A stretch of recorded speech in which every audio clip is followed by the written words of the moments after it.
Okie doke. Okie doke. It's one of those days, eh? Hey. Welcome to Big Questions, Short Answers. I'm Sian. And I'm Andy, Sian's husband, asking the big life questions. And possibly adding a little bit of unsolicited advice. Maybe. This podcast is brought to you by Sian's value-based online course. Visit sianjacquet.com to find out more. Okay, so actually this is rather good. We've had an email from a guy called Oliver, and he's asking for a bit of advice here. He says he's been working for a retail distribution company for about 2 years now, and he just hates his job. And he can't really leave, he's got rent to pay and various other life things going on. And there's not that many opportunities out there, so he's a bit stuck. So what does he do? Why are you asking me? Well, actually, people do come to you in exactly this scenario. All right. So it's probably worth going through it. Hi, Oliver. Thanks for reaching out. That's the first thing. Clearly, you're not a happy bunny because you've actually spent the time to send us an email. So, this isn't just a fleeting moment of I didn't like work today. Look, I think before I start pontificating about what you should do and what you shouldn't do, let's be clear, right? I've got 15 minutes and this is a little more than a soundbite. But the first thing I would say to you is in all the years I've worked with people in that space of jobs and careers, unless there is a meeting of your values with the people that you work for, the chances are you're not, your heart and mind isn't going to be fed. Now, a lot of people are forced into that situation just to pay the rent, aren't they, really? Absolutely. Yeah. So from a very practical point of view, I would say to you that this is about, you probably need to do some self-work. And again, it's, first of all, identify what's important to you in life, your values. Yeah. Once you've done that piece of work, you then look at what beliefs have you got about yourself that is either holding you back or not allowing you to create a vision of who you are and how you can live. Yeah. You're, in some ways, Andy, you're quite a good example because I am. You worked in the media, news, television, cameras, editing, production.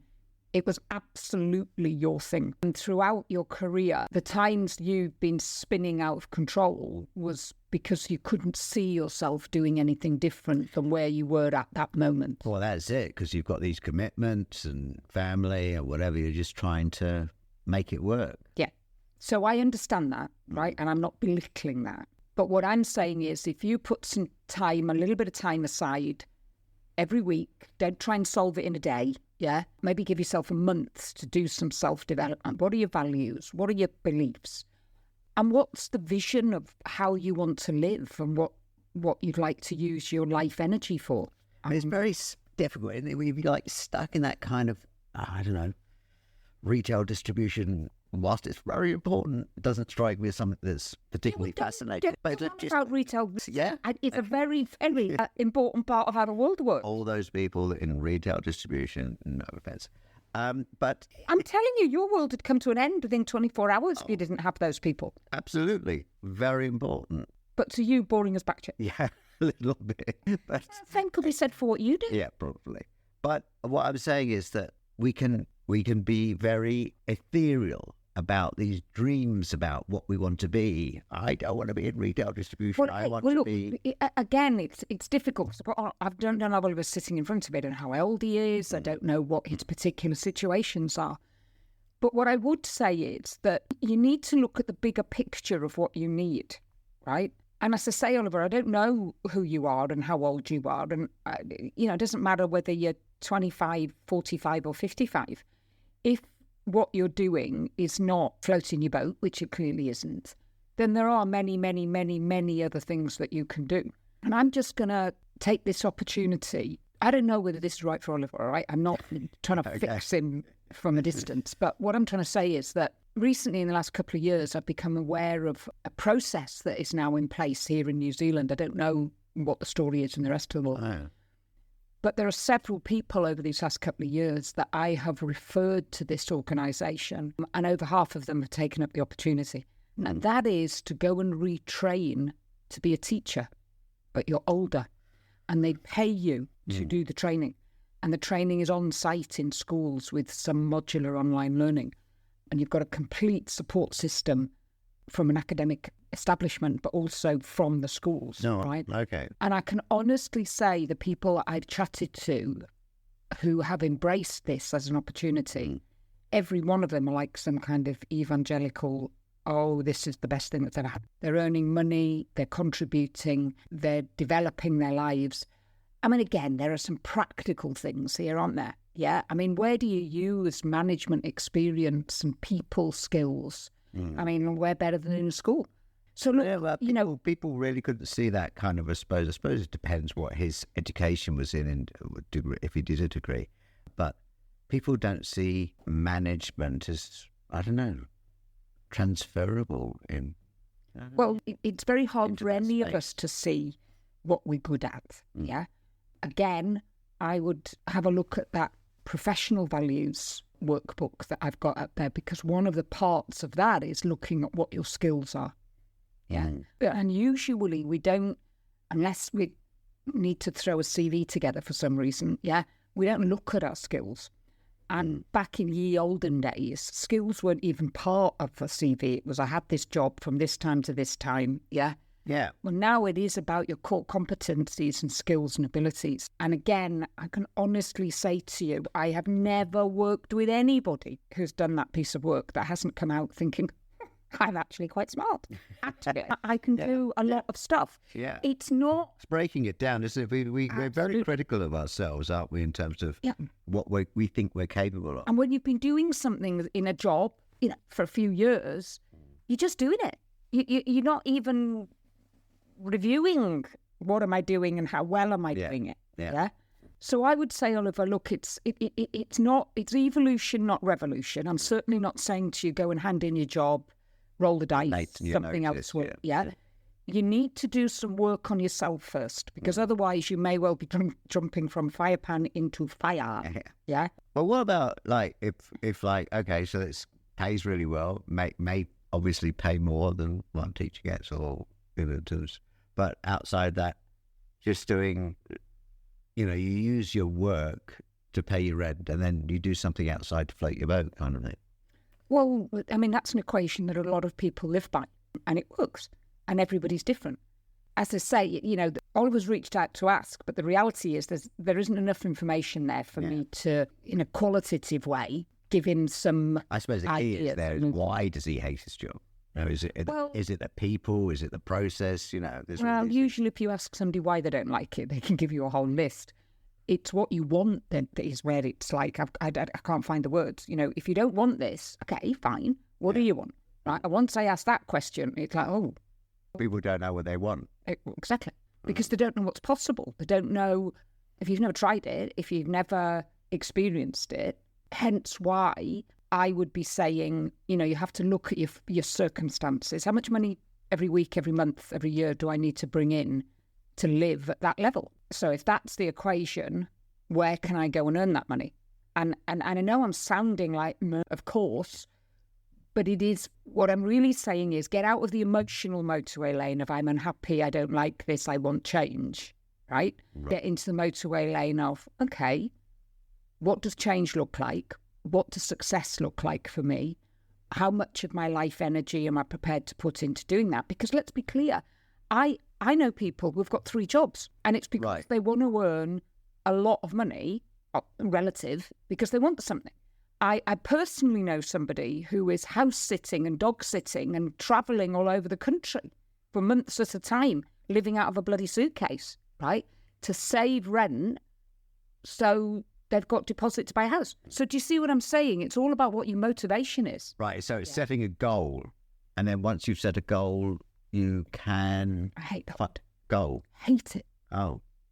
It's... Well, what do you want to call it? Aspiration? Creating a vision of who you are and how you want to live. Right. Because a goal has that frame around it. You're kicking a goal and you scored, it's great, you've done it. Well, life ain't like that. It's not a goal. You're not going to suddenly reach something when there's this euphoric feeling where you're pulling the shirt over your back of your head and throwing it on. Right, my point. Yeah. It's much more to do with creating a vision. And let me tell you now, it's hard. It's very, very hard to do it. It takes courage because everybody around you, all of your life, your friends, your family, your schoolmate, bloody everybody has got an opinion on who you are and what you should be. And woe betide you to go and change and think that you're better and think that you want. So I'm trying to just bring out some of the obvious things that usually come up when you have a conversation of that nature. But I would always say to somebody, you don't do anything for at least a month. You do the work for a month and just observe what you're thinking and what you're learning about yourself. Because sometimes with clients, you do a vision board, don't you? Yeah. And that's actually quite powerful. Where you flick through magazines. Extraordinarily powerful. Flick through magazines and see just what images kind of resonate and then put that into some kind of a... There was a guy in Australia I worked with some years ago, names will not, but he worked in the construction industry in a very specific area of construction. And he'd done it all his life and he was really good and he managed teams of people and, he was general manager of a really quite successful company. And unlike Oliver, he rang me up and said, you don't know me, I've been giving you a number. I don't know what I'm complaining about. I've got a job, I earn money, and that's it. But I just, the thought of me doing this for the next 20 years, I want to stick a fork in my head. And it was through doing a vision board, which again, I've got to be honest, I suggested it to him and I'm used to it now. So I explain, your toes are going to curl in your shoes and you're going to roll your eyes when I tell you to get magazines, cut them out and create a collage. Yeah. Anyway, he did it. And lo and behold, literally from that, which he took a photograph somewhere, we had the next session, he ended up creating, and we started having a conversation about his hopes and dreams of what he really wanted to do. And he now works for one of the largest, very, very successful charities in Australia. Oh, okay. And he has a senior role there and is contributing and giving of his heart, soul and mind in a way that, I had reason to speak to him a few months ago and it was an absolute delight. So my point is that it is possible to make change. Of course it is, but it's frightening. Yeah. And you need to take time and you need to do the work. Right. Yeah. There isn't a fast forward here. There isn't a go on, the internet and find a job and, does that match my salary? Can I get there in a car and a bus? Right, I'll go and do it. Yeah. That is not. And the word I use, and I would ask everybody to kind of, if you're in this and you're thinking about, what am I doing with my life energy? The word I use, which usually shakes people up, but is the core, is contribution. As human beings, we feel really good when we contribute to something in a positive way. Well, we're going to have to leave it there. Thank you very much, Oliver, for your email to spark a conversation. Send more, anybody listening. Yes, if you have got a question, reach out to us. The email's on the site. And good luck in your ventures and think about creating that vision. Yeah. If you go to the website, actually this program is sponsored by Create the Life You Truly Love, and go online, do the course, and hopefully we'll shape your vision. Very posh. Back to school. Join us next time on Big Questions, Short Answers with Sean Jacquet and me, Andy. If you have any questions you want to ask, please send them via the website, seanjacquet.com. If you enjoyed this podcast, please subscribe and share it with everyone you know. We really do appreciate you sharing 15 minutes with us. And if you want to do a bit more learning, go on to Sean's website, seanjacquet.com. There's a course on values to create the life you truly love. I did it, and it really does do what it says on the can. See you next time.